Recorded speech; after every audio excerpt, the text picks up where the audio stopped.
You are listening to All Burgundy and Gold, everything powered by the Urban Sports Scene and Fox Sports Radio, 96.9 FM and 1340 AM, Hopewell, Virginia.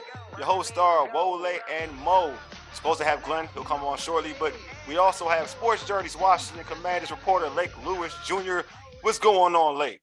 What's going on, fellas? How you doing? It's good, man. I'm glad to have you on, man. I'm interested. I'm kind of excited for this show because I've seen the content you put out there on social media about minicamp. So I want to get to it for real, man. I really do. Yeah, it's good stuff happening out there, man. There's so much more that I'm going to put out too. Okay. I mean, it's a lot of storylines developing out there that are real exciting. So it's something I haven't seen, and this is what my 15th year. So it'll be something that I don't think I've ever seen, and that's a coach digging in. That's what I'm talking about. Yeah, literally. That's what I'm talking about. Before we get into all that, let's get into our particulars. Hey, subscribe to our podcast on Spotify, Stitcher, iTunes, and Google Podcasts. Just search All Burgundy and Gold Errrything. Also tweet us at ABG_Errrything and hit us up on IG at ABG_Errrything and like our All Burgundy and Gold Errrything Facebook page. Do not forget to subscribe to our All Burgundy and Gold Errrything YouTube channel. All right, we're going to, like I mentioned, we're going to talk about the Commanders minicamp. This is today. Would be game day 2 of minicamp, right, Lake? Yep, day 2. Game 2. All right, day 2 of minicamp. Hey, Mo, you want to go with the first question for Lake? Man, Lake, you already warmed us up telling us about Coach digging in. So, during camp, Coach came out and said that there will be a real quarterback competition between Sam Howell and Jacoby Brissett. Does it look like that's the case from what you are seeing at camp? Yeah, they're definitely splitting reps, and both look pretty good. Obviously, I think it's Sam Howell's job to lose more so than Jacoby Brissett's job to win. I truly feel like that. I think that they look at their immediate future with Sam Howell. Now, with that being said, if he struggles, then Jacoby Brissett is right there. But let's face it, Jacoby Brissett's been a career backup. That's what he's been, and that's not knocking him. But he's a guy that I think, knows his role, was comfortable with that. If he catches lightning in a bottle and he does beat out Sam Howell, then that means he's just playing the best football of his career, which is always a good thing. Mm-hmm. But I think from what I've seen, both guys are doing things really well. Sam Howell, he makes some plays out there. I mean, he had a couple balls that sailed on him yesterday, but today seemed a little bit more sharp. And his game over the middle of the field is really impressive. Like the routes that he can hit as far as slants, he utilizes his tight ends quite a bit, which is something that I know Wole right now is probably jumping up and down because we didn't see any of that with Scott Turner. Yep. So, yeah, I like what I'm seeing right now with Sam Howell. So would you say, in terms of Mo's question, so you would say like Howell would have to pretty much play in camp and in the preseason play bad for Brissett to take the job? Yeah, he would have to look where Stevie Wonder can see that he's struggling. I mean, like he honestly would have to be hoarse at best in order for them not to start him. And I truly believe that. I think, naturally you want competition at every position and you don't want anybody to be handed anything. I mean, we've never been handed jack, what I'm saying? So, I think Ron Rivera, Eric Bieniemy, they don't want Sam Howell to think it's his job, because if he goes out and throws a couple picks in practice or looks poor in practice and it's your job, then you feel like, okay, I can be bad because I have another day. They don't want that mentality. They want him to feel like if he's bad, there's somebody standing over his shoulder, and vice versa. If Jacoby Brissett's bad, then he knows that he has no chance to start. So right now they're pushing each other, making each other better. All right, so Chase Young has been a big topic, a big storyline, in camp. Mm-hmm. He wasn't at OTAs, but he was at minicamp, right? The team did not exercise his 5th-year option as well. He's trying to rebound from a terrible ACL injury a couple years ago. How does he look in camp? Man, he looks really good. And again, I've already had people jumping in my social media. Y'all do this every year, hype dudes up. Listen. The dude's coming back from that knee injury, and he's showing no signs of favoring it, no signs of rust. I actually tweeted that out yesterday. I mean, he was disruptive coming around the edge. and he has that burst again. It's quite apparent. He's got the burst that made him the number 2 pick coming out of Ohio State. Today, in position drills, and I tweeted it out, you could see he actually, when he was, they shuffle their feet, he hit the bag. And his D-line coach told him, stay off the bag. But the video doesn't show when Chase went out the video, he actually yelled out, I feel like myself, so he knows it. And he said it to us, he told us, he said, I feel like I'm back. He said today proved it to him, because the question was, when did you know you were back? And he said, really today. Like he said, I feel like everything has come back around now. So that could be a good sign for that defense. For sure. I mean, I think it's a big pivotal year for him, we all know, contractually, to predicate what his future looks like. And but he's a hometown kid, and I think everybody's rooting for him. And like all the acclaim that came with that number 2 pick, what was it, three seasons ago, going into his 4th year now. Like, I think that he's just going to take it to another level this year, especially with the 2 interior men paid. Him and Montez Sweat going to be competing, because I think that it's one contract up for 2 different people, if you ask me. Yeah, I mean, I kind of do, but I'm not sure. I think their philosophy is to keep as many guys on defense as possible, and maybe the sacrifice is you rotate offensive linemen around contractually. But I think they like both those guys. They like Montez, they like Chase, and then you have other defensive linemen that really made some noise last year in Ridgeway,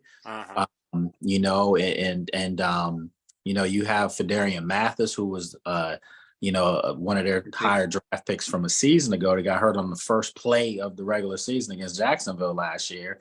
He's back and looks really strong. So that defensive line, man, they've got guys out there that are going to be out there to eat.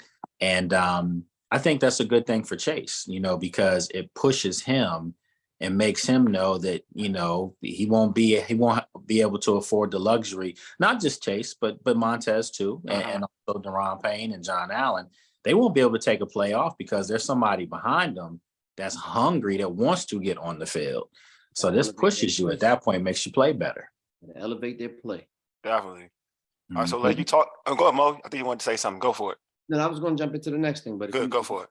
All right, so via reports, we're hearing a lot about the energy that offensive coordinator Eric Bieniemy is bringing to camp. I mean, what is he doing out there for real? Man, listen, this sums it up in a nutshell. Today, well, we'll go back to yesterday, day 1. He was yelling at guys, and there's a guy, I got to do it, Wole. You know I wasn't gonna wait the whole show. Do it. But do it. Mitch Tinsley, is a rookie. Come on, we are. I know, Penn State, I got you. Right. And he didn't know his assignment, or he didn't know one of his routes. And Eric Bieniemy was like, get off the field. And he said, you just lost a rep. He said, because you're not ready. Get your head in the game. Well, later on in practice, Mitch Tinsley had like a 60-yard bomb. It was a nice catch. And Eric Bieniemy was one of the first people to greet him when he came back. So it's kind of like you get that tough love, but at the same time, he's praising you. And today, man, he told Terry McLaurin to get off the field. He told Jahan Dotson get off the field. He told the first team offense, get off the field. All of them came off, and the second team came in. They weren't doing what they were supposed to do. And then when they came back on, bang, bang, bang, bang, plays were being made. That kind of energy, and it's that kind of holding guys accountable that I've never seen. I mean, even when Jay Gruden was here, who I will always defend and say he had a really great offensive line. He did. He just wasn't a head coach. Well, he didn't jump into guys like that, at least not publicly. We know some coaches don't do that in front of people, but behind closed doors, they do. Well, Eric Bieniemy's doing it in front of everybody. And it's cursing and everything. But at the end of the day, the energy's there. And it just seems like they're moving with urgency out there. I think that's that championship level accountability, championship level, like that's what you want to bring in from a championship level kind of coach to an organization that has been in influx over the last couple of years. If you're holding Terry, like I take it back to like Popovich, if you're holding Terry McLaurin, accountable for his actions, you can speak to anybody on that team. True. Anybody that's your face, of your franchise right now. And then on top of that, it's different if this was a coach that didn't have any kind of pedigree. This is a coach that played at a high level. He played in the pros, All-American in college. This is a guy that's been under the coaching tree of Andy Reid, one of the best offensive minds ever. And he's won. He's got, a ring on one finger and got another one coming in the mail soon. So, the fact that he has those rings, he has credibility to be able to yell at guys and pull the best out of them. But he's not yelling just to be heard. That's he's not out there for show. He's yelling because guys are not at times executing in his offense. And he knows that those are the kind of plays that make or break a game or a season. So by correcting it now in minicamp, you can only imagine how it's going to get turned up during training camp. Ooh, can't wait. Yeah, exactly. Can't wait, man. I'm telling you, it's wild because, we had Breland on the show a couple weeks ago. And he said, like, when he said this, he said, Eric Bieniemy is the GOAT. He didn't say he was as good. He said he's the GOAT. Well, he knows because he went up against his guys in practice. So all the things you're telling me now, this is why I'm like excited, for these dudes to be properly coached. You know what I'm saying? Yeah. Because like you said, Jay had a great offensive mind, right? And nothing against Jay. His offense rocked. It did. His offense rocked. But like Mo said, you're bringing a championship mentality. You're bringing structure.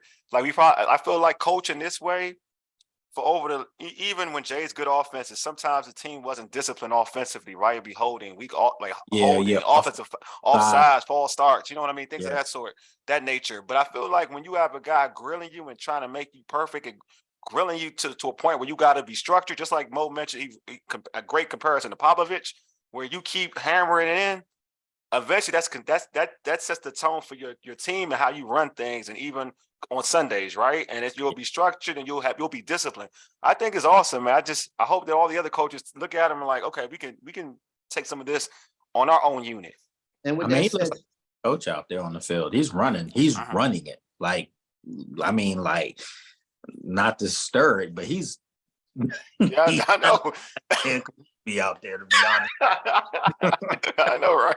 I mean, and to piggyback on what you said earlier, although he's digging into them, he's laying into them publicly, it's that coming back, that come back around piece where he's praising them and absolutely. I don't what's the word I'm looking for, but we'll just say he's praising them. He's turning around, he's praising them. So they can see that it's balanced, right? They can see that it's balanced. I think that goes a long way with players and investments. We was talking earlier, you also mentioned how Jay was one of the better offensive minds we've seen in Washington recently. Mm-hmm. So my question to you is, how does he differ from the previous offensive coaches that you saying? Yeah, that you say. Well, it's the pace, man, like the speed that they play with now. It's different.